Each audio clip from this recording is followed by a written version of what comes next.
ఐపీఎల్కి మొత్తం రంగం సిద్ధమైంది. సో ఐపీఎల్కి ఇంకా కొన్ని రోజులు మాత్రమే ఉంది. అండ్ వచ్చే 2 నెలలు కూడా non stop cricket entertainment. So IPL కోసం అయితే ప్రతి జట్టు కూడా వాళ్ళ స్ట్రాంగ్ ప్లేస్ సిద్ధమైంది. అండ్ ప్రతి టీం నుంచి కూడా పవర్ హిట్టర్స్ సిద్ధంగా ఉన్నారు. ఈ ఐపీఎల్లో కూడా ఆరెంజ్ క్యాప్ అందుకోవడానికి బ్యాటర్స్ రక్తాలు చిందించాల్సిందే. సో ఈ వీడియోలో 2026 ఐపీఎల్లో ఆరెంజ్ క్యాప్ గెలవగలిగే ప్లేయర్స్ గురించి మాట్లాడుకుందాం. సో ముందుగా ఈ ఆరెంజ్ క్యాప్ గెలవాలని ఎవరు అనుకోరు. బికాస్ 18 సీజన్స్ లో ఇప్పటి వరకు జస్ట్ 2 టైమ్స్ మాత్రమే ఆరెంజ్ క్యాప్ గెలిచిన ప్లేయర్ ఐపీఎల్ ట్రోఫీని గెలిచాడు. 2014 రాబినో తప్ప 2021 Ruturaj Gaikwad. So orange cap curse అనేది మిగతా అన్ని సీజన్స్ లో కూడా పనిచేసింది. 2016 లో విరాట్ కోహ్లీ ఆరెంజ్ క్యాప్ గెలిచాడు, ఫైనల్స్ లో ఓడిపోయాడు.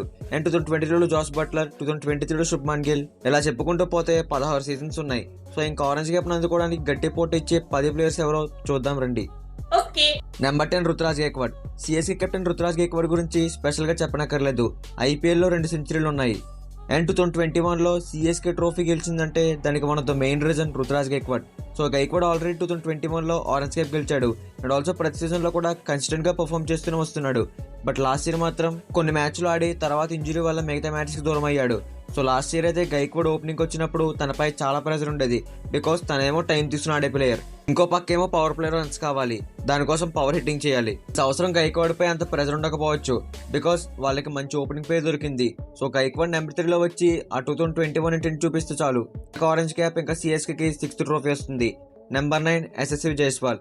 సో రాజస్థాన్ కు ఇప్పుడు జైస్వాలే పెద్ద దిక్కు. బికాస్ ఇప్పుడున్న రాజస్థాన్ స్క్వాడ్ లో వాళ్ళు కొన్ని మ్యాచెస్ పర్ఫామ్ చేస్తారు, కొన్ని మ్యాచెస్ పర్ఫామ్ చేయరు.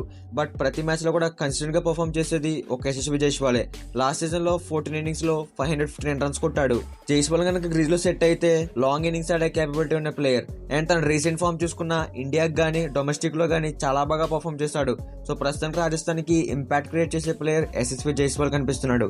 తన అగ్రెసివ్ ఇంటెంట్, బ్యాటింగ్ లో కన్సిస్టెన్సీతో ఆర్ఆర్కి ఓపెనింగ్ లో రన్స్ స్కోర్ చేస్తే జైస్వాల్ కి ఆరెంజ్ క్యాప్ పక్కా వస్తుంది. నెంబర్ 8 శుభ్మాన్ గిల్. సో శుభ్మాన్ గిల్ అయితే ప్రస్తుతం T20s లో చాలా ఇబ్బంది పడుతున్నాడు. ఇన్ఫాక్ట్ ఇప్పటి నుంచే కాదు, లాస్ట్ ఇయర్ నుంచే. సో దీనివల్ల Shubman Gill T20 world cup లో తన ప్లేస్ ని కోల్పోయాడు. సో BCCI ఏమో గిల్ ని 3 ఫార్వర్డ్ ప్లేయర్ చేయాలి చూస్తున్నారు. బట్ ODI టెస్ట్ ఓకే గానీ T20s బ్యాక్ ఫైర్ అవుతుంది. అండ్ గిల్ ఇంజురీ కూడా తన వరల్డ్ కప్ దూరం చేసింది. ఇంజురీ కూడా ఒక మెయిన్ రీజన్ అయింది. దీంతో శుభ్మాన్ గిల్ ఐపీఎల్ ఏమైనా కంబ్యాక్ ఇచ్చి తన స్ట్రైక్ రేట్ ని ఇంప్రూవ్ చేసుకుని కన్సిస్టెంట్ గా రన్స్ స్కోర్ చేస్తే తనపై వచ్చే ట్రోల్స్ కి రిప్లై అవ్వచ్చు. సో గిల్ కూడా ప్రతి సీజన్ లో కన్సిస్టెంట్ గా ఆడే player. So Gill T20 comeback పై ఈ ఐపీఎల్ చాలా ఇంపాక్ట్ చూపిస్తుంది. సో గిల్ కూడా మంచి ప్లేయరే, తనకు కూడా ఆరెంజ్ క్యాప్ గెలిచే ఛాన్స్ ఉంది. బికాజ్ మనం లాస్ట్ సీజన్స్ లో చూసాం శుభ్మాన్ గిల్ ఎలాంటి నాక్స్ ఆడాడు.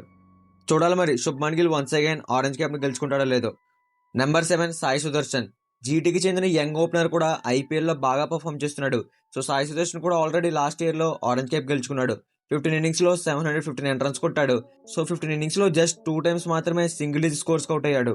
సో దీన్ని బట్టి అర్థం చేసుకోవచ్చు సుదర్శన్ బ్యాటింగ్ ఏ రేంజ్ లో ఉందో. తన క్లాస్ బ్యాటింగ్ కి మాస్ హిట్టింగ్ యాడ్ చేసి సుదర్శన్ చాలా బాగా ఆడుతున్నాడు. సో సాయి సుదర్శన్ చాలా స్మార్ట్ బ్యాటింగ్ చేస్తాడు, ఎక్కడ కూడా బ్లైండ్ హిట్టింగ్ అనేది చేయడు. ఇన్నింగ్స్ ని చాలా పర్ఫెక్ట్ గా బ్యాలెన్స్ చేస్తూ ఆడతాడు. అండ్ తను ఎప్పుడు కూడా లాంగ్ ఇన్నింగ్స్ ని బిల్డ్ చేయడం చూస్తాడు. సో జీటీ నుంచి మరో ప్లేయర్ కూడా ఆరెంజ్ క్యాప్ వచ్చే ఛాన్స్ ఉంది. సో చూడాలి మరి సుదర్శన్ ఎలా పర్ఫామ్ చేస్తాడు. Number 6 pocket dynamite Ishan Kishan. So T20 world cup లో అవుట్ ఆఫ్ ద సిలబస్ వచ్చి టాప్ నాచ్ పర్ఫార్మెన్స్ ఇచ్చాడు. సో ఇషాన్ కిషన్ అయితే T20 వరల్డ్ కప్ లో అద్భుతంగా కంబ్యాక్ ఇచ్చాడు. లాస్ట్ ఇయర్ ఐపీఎల్ SRH కి చాలా అంచనాలతో వచ్చి ఫెయిల్ అయ్యాడు.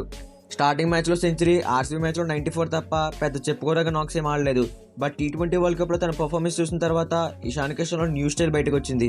బట్ ఇప్పటికి ఇషాన్ విషయంలో ఉన్న ప్రాబ్లం ఏంటంటే తను మంచి స్టార్ట్స్ ని పెద్ద నాక్స్ గా కన్వర్ట్ చేయకపోవడం. బట్ ఇషాన్ కిషన్ కి 6 హిట్టింగ్ ఎబిలిటీ చాలా ఉంటుంది. సో ఈసారి ఇషాన్ కిషన్ కనుక ఐపీఎల్ లో టాప్ స్కోరర్ అయితే ఇంకా తన ప్లేస్ అనేది ఇండియన్ టీమ్ లో ఫిక్స్డ్ గా ఉంటుంది. Number 5 Aiden Markram. LSG player Aiden Markram కూడా ఈ లిస్ట్ లో ఉన్నాడు. సో తన రీసెంట్ T20 నాక్స్ చూసుకున్న 165 స్ట్రైక్ రేట్ తో 286 రన్స్ కొట్టాడు. సో T20 వరల్డ్ కప్ లో ఈ పర్ఫార్మెన్స్ తో సౌత్ ఆఫ్రికా బ్యాటింగ్ లైనప్పుడు ముందు నడిపించాడు. మెయిన్లీ న్యూజిలాండ్, వెస్టిండీస్ లాంటి స్ట్రాంగ్ బౌలింగ్ అటాక్స్ పై తన కౌంటర్ అటాక్ చేశాడు. అండ్ దానికి ముందు సౌత్ ఆఫ్రికా లీగ్ లో కూడా 152 స్ట్రైక్ రేట్, 44 యావరేజ్ తో బ్యాటింగ్ చేశాడు.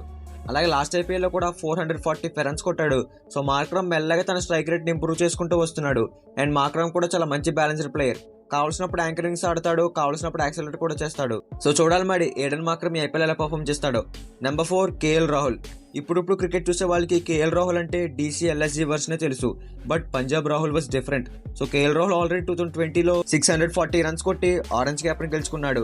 అండ్ 2018 నుండి 2022 దాకా తన యావరేజ్ 50కి తగ్గలేదు. ఎవ్రీ సీజన్ కూడా 600 రన్స్ కొడుతూనే వస్తున్నాడు. సో కేఎల్ రాహుల్ కనుక మళ్ళీ అదే ఫామ్ లోకి వస్తే తను ఆపడం చాలా కష్టం. అండ్ లాస్ట్ సీజన్ లో కూడా మనం చూసాం ఆర్సీబీ పై 93, జీటీ పై సెంచరీ, సిఎస్కే పై 77 ఇలా చాలా మంచి నాక్స్ ఆడాడు. అండ్ కేఎల్ రాహుల్ కి ఐపీఎల్ లో నియర్లీ 150 మ్యాచెస్ ఆడిన ఎక్స్పీరియన్స్ ఉంది. అండ్ ఆల్సో తన దగ్గర ఉన్న ఇంకో బెస్ట్ పాయింట్ ఇన్నింగ్స్ ని బాగా బ్యాలెన్స్ చేస్తాడు. అండ్ ఆల్సో డీసీకి కేఎల్ రాహుల్ ఇప్పుడు మెయిన్ బ్యాట్స్మెన్ గా ఉన్నాడు. సో చూడాలి మరి కేఎల్ రాహుల్ తన ముసుగును తీసి ఆరెంజ్ క్యాప్ ని ధరిస్తాడో లేదో. నెంబర్ 3 విరాట్ కోహ్లీ. సో ప్రతి సీజన్ లో కూడా వినిపించే పేరే. ఆల్రెడీ 2 times ఆరెంజ్ క్యాప్ ని గెలుచుకున్నాడు. ఐపీఎల్ లో విరాట్ కోహ్లీ గురించి స్పెషల్ గా చెప్పనక్కర్లేదు. తనపై ఇప్పటికీ ఐపీఎల్ లో ఎన్నో చెరగని రికార్డ్స్ ఉన్నాయి. So Virat Kohli T20 retirement ఇచ్చినా సరే లాస్ట్ ఐపీఎల్లో ఆరెంజ్ క్యాప్ ప్లేస్ లో 3rd ప్లేస్ లో ఉన్నాడు. సో లాస్ట్ సీజన్ లో Virat Kohli 144 strike rate, 54 average తో 15 innings లో 657 రన్స్ కొట్టాడు.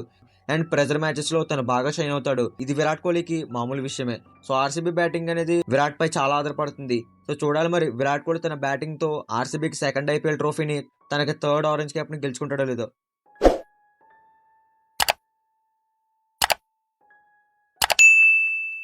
Number 2 sarpanch of Shreyas Iyer. So 2024లో బ్యాట్ తో మాత్రం అంతా కాంట్రిబ్యూషన్ చేయలేదు. కానీ 2025లో మాత్రం 50 యావరేజ్ తో ఏకంగా 175 స్ట్రైక్ రేట్ తో 604 పరుగులు కొట్టాడు. సో శ్రేయస్ అయ్యర్ పై అయితే సీజన్ కోసం చాలా అంచనాలు ఉన్నాయి.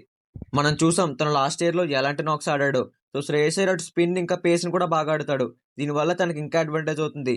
బట్ ప్రాబ్లం ఏంటంటే ఆరెంజ్ క్యాప్ గెలిచే ప్లేయర్స్ లో మాక్సిమం అందరూ ఓపెనర్స్ ఇంకా నెంబర్ 3లో ఉంటారు.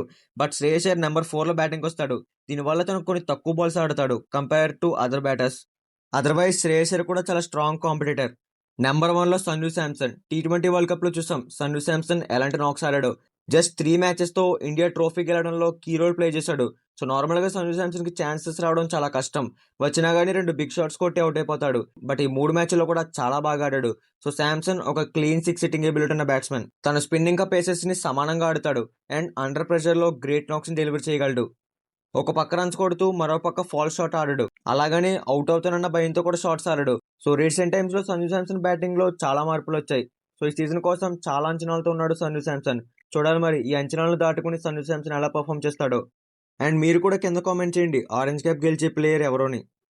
ఇది ఈ రోజు వీడియో నచ్చితే లైక్ చేయండి. అలాగే మన ఛానల్ సబ్స్క్రైబ్ చేసుకోండి.